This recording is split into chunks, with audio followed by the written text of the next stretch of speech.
back, my friends. This is Lindsay coming at you with another non-phone healthcare work from home job lead. I really wanted to share this one because it seems very easy, like about anybody could do it, and it pays very well. So I was excited when I saw this, so I just wanted to share. As always, the links to everything I discuss will be down in the description box below. And if you find any of my videos and job leads helpful, please help me out by liking the video and sharing with all your friends and family. But with that being said, we have another job lead this week from the big pharmacy company CVS Health. They are hiring a test claims specialist. Now, this is working from home remote within the United States only. But they are looking for someone to be responsible for reviewing claims run by their automated system and running manual test claims through their CE2000 system to confirm drug authorization needs or provide estimated copays for their pending patients.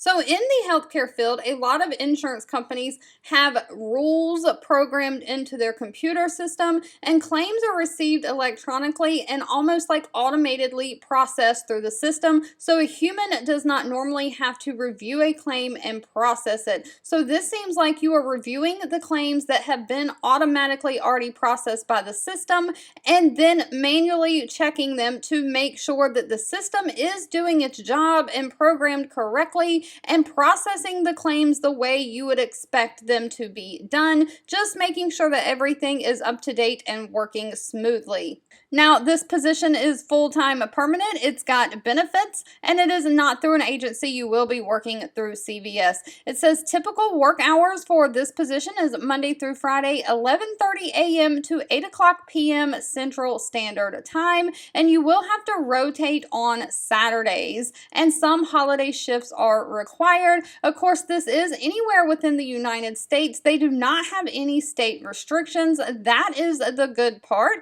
And this position does pay very well. It starts anywhere from $17 an hour and goes all the way up to $27 an hour. Now, of course, pay is going to be dependent on location and experience, but if this sounds like the perfect position for you, they don't require any college degree. They are looking for someone who has 1 year experience working in a healthcare environment, any healthcare environment, someone who has previous experience working with prior authorizations, someone who has some medical knowledge of Medicare, Medicaid, or third-party vendors, someone who can be analytical and problem solve, someone who can have attention to detail, multitask, and of course you have to have experience with Microsoft Office. Alright, if you've made it to the end of this video, I want to say thank you so much for watching and supporting me. Please feel free to leave anything specific that you're looking for in the comments, because I'm always reading that and keeping that in mind when I am searching for job leads to share. And I'll be back really soon with more work from home job leads just for you. 2 videos will be popping up on your screen. One I picked for you and the other YouTube picked for you that you might enjoy next. Please subscribe and hit the bell icon so you never miss another work from home or money making video from me. Thank you so much for watching, and I'll catch you in the next one.